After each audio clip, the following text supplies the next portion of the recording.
So, right, so I want to talk about another political phenomenon that's developed, which is quite interesting on the metaphysics stroke political front, which is this idea of exceptionalism that's now spoken about by political scientists. One of my hats is an expert in political science, particularly in conflict studies. And exceptionalism is, I think, something coming from ego inflation. It's the idea that me and mine are the best, we're better than yours. And instead of seeing the we or the collective or collaborative, cooperative work towards enlightenment, it sees the I. So Brexit appealed to exceptionalists who think like, we are the top nation. We are better than the Europeans. We're better than the French. We beat the Germans, etc., etc. All those thoughts are exceptionalist thoughts. And as I've said before, there's a failure in the British educational system. We don't know how lucky we are to be part of Europe. It is an amazing place with an incredible history. What the Italians have done in history, what the French have done, the Germans, the Dutch, the Poles, the Slavs, it's amazing. You know, we were not taught anything of that. We're just taught Henry V, you know, Richard the Lionheart. It's so narrow and small-minded what we're taught. Even Christianity came largely through or from Europe. All those great saints that King Alfred and the others brought over. The founder of the University of Oxford, Grimbold, was a European sage and a Christian mystic, philosopher, teacher. The University of Oxford, where I taught for many years, and my daughter's doing a PhD, was founded from Paris University, which was founded by French academics, and they were universalists and internationalists. That's the whole idea of what a university is. You go for universal knowledge. Abelard, who founded it, was Breton. He studied Aristotle, the Greek philosopher, through translations that had come from Arabs in Cordoba in Spain. He was corresponding with Muslims and Jews in Spain. They wanted universal truth, universal wisdom. And it came from Europe to our beautiful country. Even Druidry. I have a lot of friends, pagans and Druids, and I'm the Peace Druid of Britain. And I deeply honour and respect the Druid tradition. I know the people at Stonehenge and Avebury and so on. But they can get locked in a kind of little nationalist bubble, like, you know, Britain's the best Druids, etc. Well, Druidry, my dear friends, was a pan-European tradition. And where I am in Gaul is the heartland of the old Celtic Druids of France, Gaul. Dolmens, Menhirs, they're all over the place. All the place names are Druid. Vercingetorix, the great Druid hero who tried to stop the Roman conquest there, was just down the road in Auvergne. Gaul is a Druid country where they're still there, you know. And I'm working on an encyclopedia of Druid studies. The trouble is I can never finish it because it keeps getting bigger and bigger. Paris, Strasbourg, all the cities of Europe, in Belgium, Holland, France and so on, were Druid foundations. Even Milan in north of Italy was a Celtic foundation. Before the Romans came up to North Italy, the Celtic tribes were in the Po Valley, and we founded Milan, laid it out as a Druid thing, using Druid feng shui, if you want. And the same with Strasbourg, which is where the European Parliament is, and Brussels, and a lot of these other European cities, Paris. So Druidry is a pan-European phenomenon, and these are our cities. This is our civilization. That's what I'm saying. I'm speaking as I've set up the Council of European Druids as well. Do you think that Garibaldi, or the founder of Oxford, was he also a Druid? I think most of those early Christians, like Grimbold, who was Alfred's mentor and came and taught at Oxford, although that legend is disputed. I'm an Oxford man, I think it was true, but it could be mythically true. You see, the word Druid simply means a Dharma seer, someone that can see Dharma. Vid is to know. Dru, the first part of the word, is the same root as Dharma. So, yes, they were Dharma seers, of course they were. So was Christ. So is any sage of any reputation. So is every true Buddhist or Hindu or yogi. or Wiccan or runic person, anyone on a spiritual path, Jewish, Islamic, Sufi, they're all Dharma seers, if they're any good. And the other thing to say that all our classical civilization was founded on European models. So the exceptionalism narrative is simply in error. It's a mistake. And if it came to me as a teacher or an examiner, I've written, examined, worked for exam boards and stuff, I'd mark a fail. Anything of these exceptionalist narratives like, we're the best nation, we're the best people, we're the best race, we're the onlys. It's a fail because we're all exceptionalist here. European, I can't choose between the most incredibly sophisticated Italian intellectuals of history like Leonardo da Vinci or Pico della Mirandola or Ficino and the Florentine Academy and all these great thinkers, down to Enrico Fermi and modern contemporary physicists and stuff. Are they better than British thinkers or Irish or Spanish? They're all amazing. Our continent is full of geniuses, both in history, but also they've come back. They're here now. It's not just Britain that's a genius nation. I know we are. It's precisely because I love Britain and because we are a genius nation that we should be honouring and respecting the French genius and the German and the Italian, because they are our match. They are on our level, and we belong together. So, no, instead of exceptionalism, I propose internationalism and common universal exceptionalism. Because the secret here is we're all absolute spirit in incarnation. That's where our genius comes from. That's what people like Leonardo knew. That's why we had a Renaissance. Let's not betray it. Europe gave the Renaissance to humanity. It's our duty to help fulfill it. And, my intellectual hero is John Dee of the Elizabethan Renaissance. I went to the exhibition of his library at the Royal College of Physicians in London a couple of years ago. And I used to have an allotment opposite where he's buried in Mortlake Church. He was the Renaissance magus that inspired Shakespeare to write Prospero, and he was the teacher of Queen Elizabeth I. These are true universalist thinkers, and that's our heritage as a nation. We must not betray it by becoming a petty little nationalist, xenophobic, inward-looking, dumbed-down people. That's not what we are. Okay.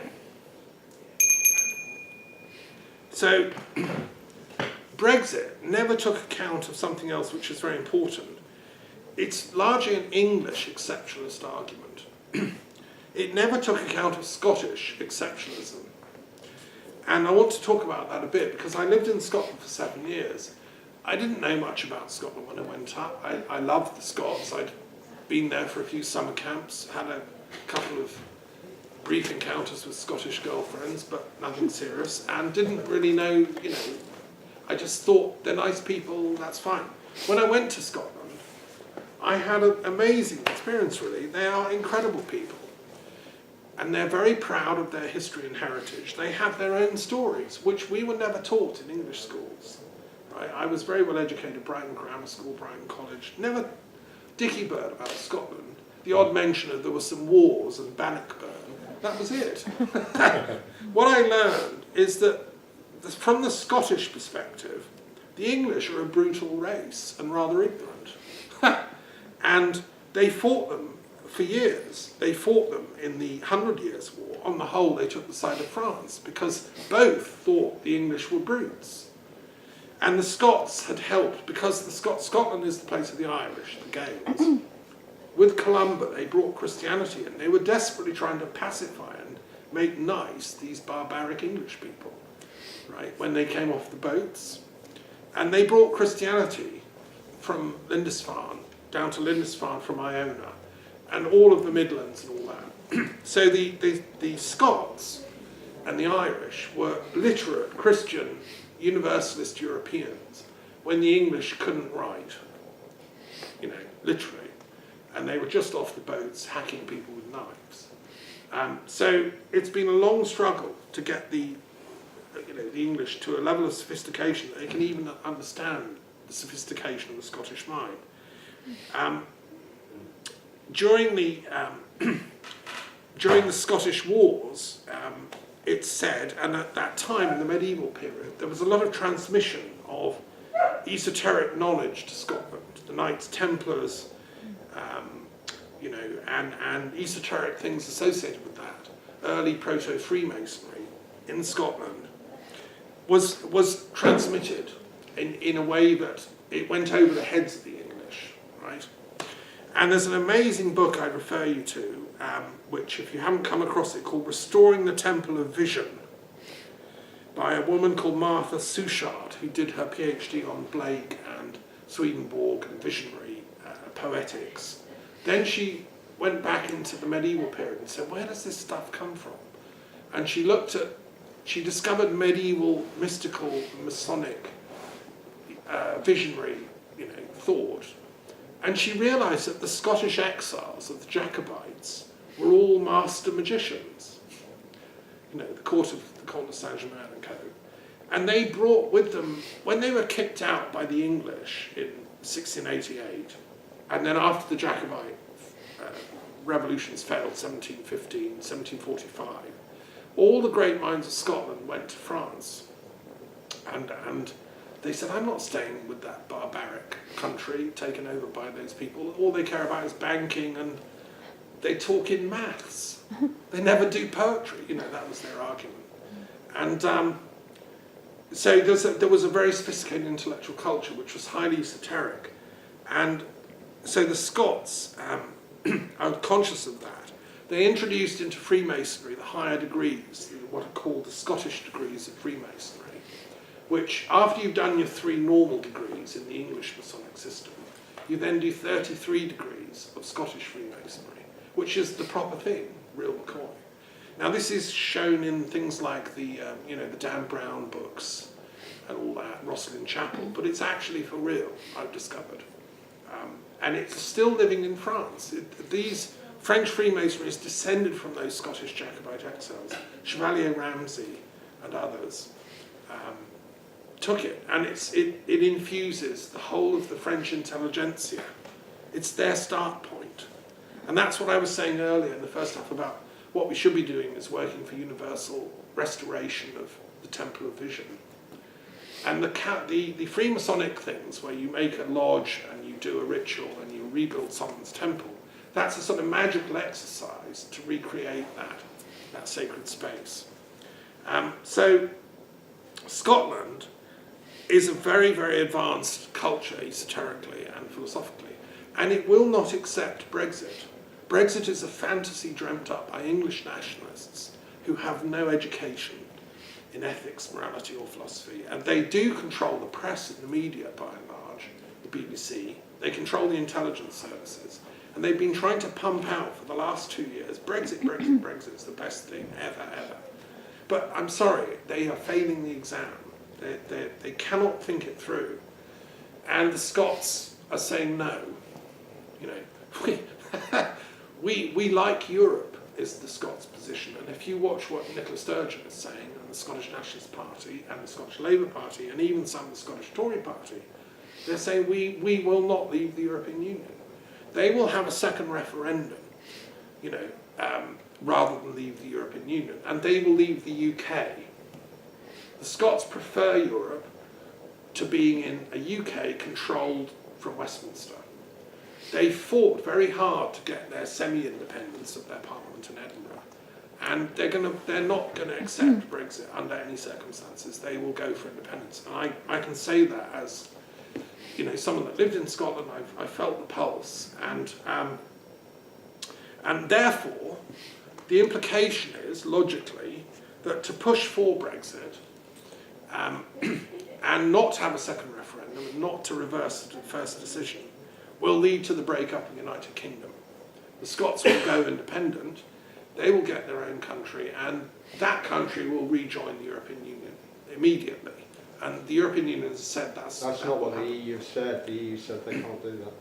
Well, it depends on, you know, it depends on who you see and which newspapers you read and so on. And it's not, we don't know. Because of the Spanish situation. They were worried about the Spanish situation with the Catalan. It will be complicated. I'm not trying to oversimplify it. But I'm saying that will be the terminus that will be arrived at in the end. That's my prediction. And as someone that loves the UK and the EU, I'm just saying it's going to be much easier for all of us if we don't go down that road. And I'm proposing instead that we combine the best of Scottish culture and its contributions to British culture, best of English and the best of all of the traditions with the European traditions, and not fracture. Okay, so that's the point I want to make about, because Scottish exceptionalism is also strong, but the Brexit movement never understood the Scottish dimension. Okay, I want to talk about Irish exceptionalism as well, because the Irish case is also very important. And as I said at the beginning, I chair the Truth and Reconciliation Commission for Britain and Ireland. I'm a quarter Irish myself. I've been to North and South Ireland, I've chaired meetings, I've talked to ex-IRA people and Ulster Protestant people. And when I was there with Nicola, we had a meeting of the Truth and Reconciliation Commission in Belfast. And we filmed it, it's on our channel. And we went to the pub afterwards and got chatting to some locals, and I met a guy who said he'd been right in the heart of the Troubles. It was going on all around in Belfast. People were being shot. He was in a pub. People would come in and gun other people down. There'd be bombs going off all over. You didn't know when you left home in the morning whether you get back at the night. And I was thinking, we were reading a book called Angels in Your Hair about an Irish clairvoyant who can see spirits. And I said to this guy, that's very interesting. I'm interested in esoteric matters. There must have been an awful lot of ghosts here in Belfast, like spirits prematurely let out of their bodies. You know, have people like reported that? Because do you remember he knew about that book, and I think he knew the author. And yes, it was very crowded. You know, when these wars happen, it upsets the spirit world, right? And I don't want to go back to the time of Troubles. I have a duty to prevent the re-outbreak of conflict in Ireland. Most people in England never learn about Irish history. And again, it's a lacuna that needs addressing. As an educationalist, it was not even possible to do Irish studies, let alone European studies. Gaelic as a language is not taught in hardly any British schools. And yet it's got the oldest poetry in European history on a par with Homer. Bronze Age Irish poets wrote these ancient poets, the stories of Cuchulainn and Amergin and all the others. And it's the source of Druid history. This is the language in which the ancient Druid legends and tales are written. And they were written down by the great Irish historian Geoffrey O'Keating in the 1600s. He's the Herodotus of Ireland. This is not taught to English kids. We have no respect for Ireland. Ireland was just a place where you went and worked as a soldier if you became a squaddie, right? Without learning the ancientness of their culture and the wisdom of it. And terrible things happened in the time of Troubles, which went from 1967 to 1990. It was a terrible time. And one of the worst things I've discovered recently, called the Miami Show Band Massacre, a book's just come out about it, this was a pop group in Southern Ireland with members from Northern Ireland. It was the 70s, they all had long hair, they looked like Donovan, they were singing kind of pop music. And for a few years they were the biggest music sensation in Ireland, the Miami Showground Band, they were called. And they had, because they had Catholic and Protestant members, it was a sign of hope. The youngsters loved it. The Irish girls, north and south of the border, went to the concerts and screamed like with the Beatles, right? So what happened was, the people that were fighting and wanting chaos and madness decided to kill them and prevent this, right? So on the way back from a concert, their minibus was blockaded with a false blockade at night. These people in fake army uniforms made them get out and pretended to be normal army, but actually they were a rogue unit of extreme right Protestants in league with British intelligence, extreme right, who had decided to kill them as an example in case any other Protestants would ever sing with Catholics. They were extreme hardcore Protestant loyalists, so-called. And they started to shoot them. But what happened was, no, let me get this right. One of the squaddies went to plant a bomb in the boot of this Volkswagen bus, and with a timer, and they were going to set them on their way and it was going to blow up. And they were timing it to go off 5 minutes after they let them go, and they'd all be killed. The bomb went off prematurely as he was loading it into the boot, killed him instantly, and a couple of the band, and then the so-called army lot opened fire and started randomly shooting all the band members, including the lead singer, who they cut his throat and fired 30 bullets into him. He was the darling of the girls of Ireland, right? They just brutally massacred him.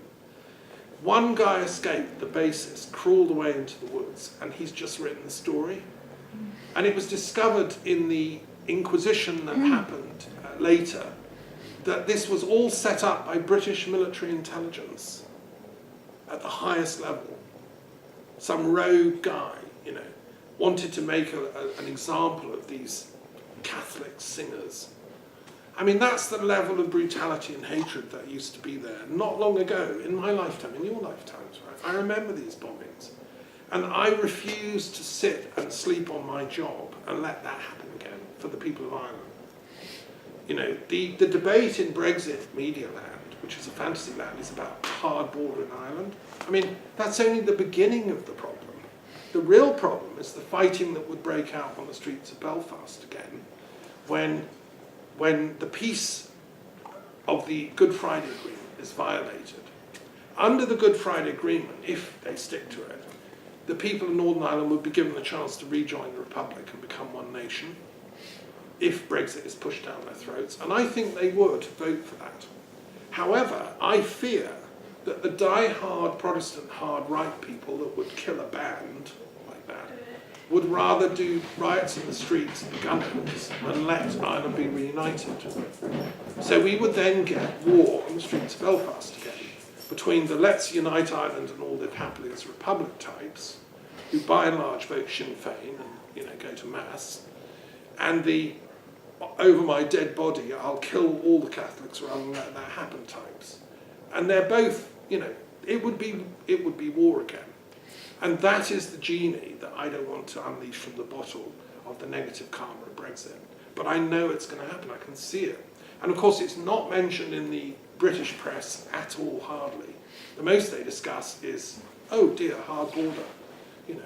It's like, it's a deliberate dumbing down of the debate. So Irish exceptionalism is something that needs to be monitored and realised in this debate from a karmic perspective. Britain has a karma with Ireland that should not be allowed to fall back in the direction of violence, right? The esoteric traditions of Ireland are very amazing. People like Yeats and their involvement with the Golden Dawn, the magical order that was based in Paris. It was an international order of esotericists run by MacGregor Mathers, who was a Celtic esoteric druid mystic. Yeats was a member, and so was Maud Gonne, his muse.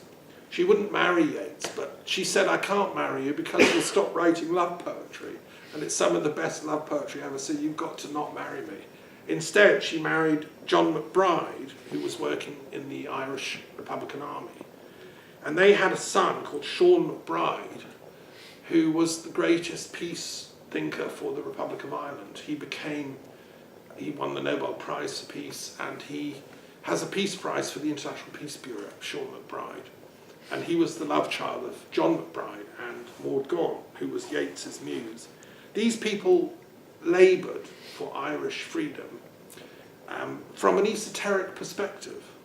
These were Druids, sages, seers, who wanted Ireland to be free, and they will not tolerate easily, they will not go out and let Brexit destroy the peace of Ireland again. So I just say that from an Irish perspective, we can't afford Brexit. It's a complete nightmare. Okay, I want to say the same is true of the Welsh, because I lived in Wales for 10 years, and I'm a Welsh Druid of Bard as well as everything else, right? I love Wales. And Wales is where Britain comes from as a concept, as a word. I lived in Powys and communed with the spirits of Iolo Morgannwg, the founder of Druidry in the 17th century, the reviver in the 18th century. And in Montgomery, where Sir Edward Herbert had been, the great philosopher, he wrote the first book on truth in the universal perspective. He was the founder of deism. The Enlightenment in Europe traced back to Sir Edward Herbert, Lord Herbert of Cherbury. And he was a cosmic thinker, you know. He's not a little nationalist that wants Brexit. He's a universal thinker that stands for universal truth. The Tudor dynasty of Wales, likewise, were descended from the Druids of Anglesey, who were universal thinkers, the Tudors. That's why Elizabeth was such an interesting and intelligent woman. Another great Welsh thinker I admire greatly is Sir William Jones, who was a Welsh Druid. He was an initiated Druid, who was a poet and a bard and a judge. And he was an Oxford graduate. He knew about 7 or 8 languages: Persian, Latin, Welsh, Greek, etc., etc. And when he went to India, he was appointed head of the legal service in Calcutta, in the Bengal, in about 1780-90. And he learned Sanskrit. He was the first educated European to learn Sanskrit. He got a Brahmin to come teach him, because he was a genius at languages. And he realized that Sanskrit is related to all the European languages, Greek, Latin, and so on. And he coined the phrase Indo-European languages. He wrote an epic verse drama that I love to see performed about when the Indian gods of the Mahabharata and stuff meet the Celtic gods of the Druids, and they all have a big party, basically. It ends happily. Because as a Druid, he knew that at the level of the gods, there is symmetry between the Celtic deities of Europe and the Indian deities of the Himalayas. Need be no war here. So, at its best, the British culture, coming from people like him. I've also mentioned Taliesin, the Bard of Britain, is the cart of Druid traditions in Britain. If you know the poetry of Taliesin, he's the first bard's work to have come down in the history of British esoteric writing. Probably a historical character, lived about the 5th century AD. But his writings report a cosmic visionary experience when he's reborn into the cosmic consciousness. So he starts out as a seed in the belly of the goddess Ceridwen. And after 9 months, he's reborn as a bard. Taliesin means the shining brow, which is the radiant brow of enlightenment, right? And he becomes the chief bard. And he speaks like the Upanishads. The verses that come out of Taliesin's mouth are exactly like the Upanishads that we were reading earlier. It's the cosmic wisdom teaching coming forward. So our island, our little tiny island, our little tiny country of Britain, is part of the bigger cosmic picture of cosmic consciousness. That was the point I was making. And it's there in our literature and our history. And I lived for 10 years near where Taliesin came from, and I trained and studied with the Druid orders and became Druid Peace Officer of Britain and take it very seriously. I don't want Wales to buy into this narrow little Brexit fantasy of, we hate everyone European, we're the best. It's complete nonsense. We love everyone European, actually. And they've discovered that even Stonehenge, some of the burials around Stonehenge, were people that came from Europe. There's, in the mound, east of the main structure at Stonehenge, they've found remains of a European who came, probably the architect of the place. The Druids of Britain and all the way down to Austria. In my Druid work in Europe, we have members from Austria and Bulgaria and so on. It's a continental-wide esoteric tradition, and the British were part of that. The Celts of Britain, we call them the Welsh, but that's the Anglo-Saxon word. It means a stranger. So I don't think, and Lloyd George was part of that tradition. Lloyd George was a Welsh political leader who introduced, as I say, social pensions and old age pensions into Britain. He was a liberal in the best sense of the word, and an esoteric, wisdom teacher in his own way. So Plaid Cymru has said, we don't want to leave Europe. The Welsh voice is speaking against Brexit as well, and is a pacifist tradition.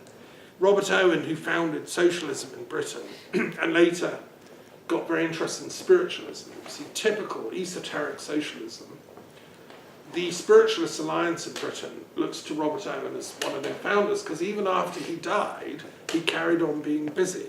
Robert Owen channeled messages through Mrs. Harding Britton, who founded the Spiritualist Alliance in Britain, of the 7 principles of brotherhood that all the spiritualist churches of Britain are based on. So even after death, he's still organising for peace, which is typical Welsh, right? And that, to me, is the best, the esoteric hidden heart of Britain. And it's universalist, it's internationalist, and it's pacifist. It's not about neo-nationalist fantasies of being best. The true nation puts itself in service to all, right? So, let's just recap. So wisdom, if we're working for enlightenment, we're seeing that, my God, we're blessed in this island and in this continent. We have so many wisdom workers to draw on. The Scots, the Welsh, the English, the Irish, all these previous generations of esoteric thinkers, we're here because they did their work then. We have to not let them down by letting these narrow-minded little petty racist types take over and control our country. We have to, but our way of fighting back is not through counter measures, but through wisdom work. So then what is wisdom? Well, I'm proposing that wisdom might be something about comparing, contrasting, and synthesizing all the different stories. So each, as we've seen, each culture, each nation has its stories, its exceptionalist stories. Can they not be integrated and synthesized to a common unity of love? In all the stories, often our tribe is the best, like Homer and the epic of the Siege of Troy. Achilles is the best warrior. He conquers the Trojans, kills Hector. Brutus, who founded Totnes, was a descendant of the Trojans, which is a nice story, because A, it means, we're from the beginning, from the Mediterranean region, but also we came from the losing side, so we should be honouring our Trojan roots and working for peace. When I went to Troy, I stood on the ruins of Troy and wrote a poem, and I had a download. What history would have been like had the Trojans won that battle and the Greeks not conquered Troy. And I had this download that we'd have a king and a queen ruling Troy now in the 54th dynasty, still sacred to Aphrodite, the goddess of love. And that would be quite a good thing. Right? Anyway, that's a little aside. Wisdom, it seems to me, is synthesizing and integrating all the separate conflictual tribal stories and exceptionalist histories, and it always has been. That's what Pythagoras did. If you go back to the beginning of philosophy, Pythagoras did this because he went to Babylon, he listened and sat at the feet of the priests and heard all their stories. He went to Phoenicia and heard their stories. He went to Egypt and heard their stories. He went to Greece, heard their stories. He went to Italy and founded the first university in Europe, its academy at Crotona. And he coined the word philosophy, meaning integrating all the separate wisdoms. He was an internationalist. Right? So whereas the kind of narrow racist hate internationalists like Pythagoras, and it's very interesting, the founder of the Nazi philosophy, Rosenberg, he actually wrote a book, Alfred Rosenberg, called The Myth of the 20th Century, which I've studied, and he hates Pythagoras because of his internationalism.